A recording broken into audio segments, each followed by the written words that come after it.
சென்னை பழைய மகாபலிபுரம் சாலையில் மேட்டுக்குப்பத்திலிருந்து துறைப்பாக்கம் வரை கடுமையான போக்குவரத்து நெரிசல் காணப்படுகிறது. இதுகுறித்த விவரங்களை செய்தியாளர் வினோத் கண்ணனிடம் கேட்கலாம். வினோத் கண்ணன், கடுமையான போக்குவரத்து நெரிசல் ஏற்பட என்ன காரணம்?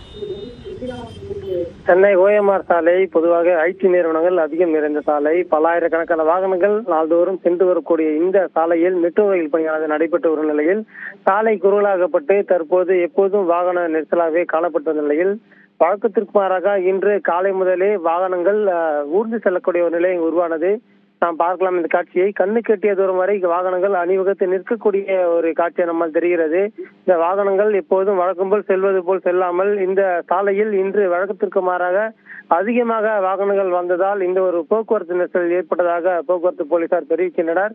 போக்குவரத்து போலீசார் என்னதான் பணியில் இருந்தாலும் வாகனங்கள் கண்ணு கெட்டிய தூரம் சுமார் 3 கிலோமீட்டர் வரை இந்த துறைப்பாக்கம் மேட்டுக்குப்பத்திலிருந்து துறைப்பாக்கம் வரை போக்குவரத்து நெரிசலானது காணப்பட்டு வருகின்றன. இந்த குறிப்பிட்ட சாலையை கடந்து வரக்கூடிய வாகன ஓட்டிகள் இன்ச்சு பை இன்ச்சாக நகர்ந்து செல்வதால் மிகவும் அவதிக்குள்ளாகி வருகின்றனர். குறிப்பாக இந்த பணி நேரங்களில் அலுவலகத்துக்கு செல்லக்கூடியவர்கள் குறிப்பிட்ட நேரத்திற்கு செல்ல முடியாத ஒரு நிலை உருவானது.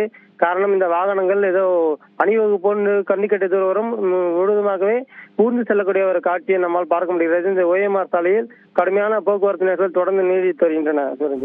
விவரங்களை வழங்கியமைக்கு நன்றி வினோத் கண்ணன்.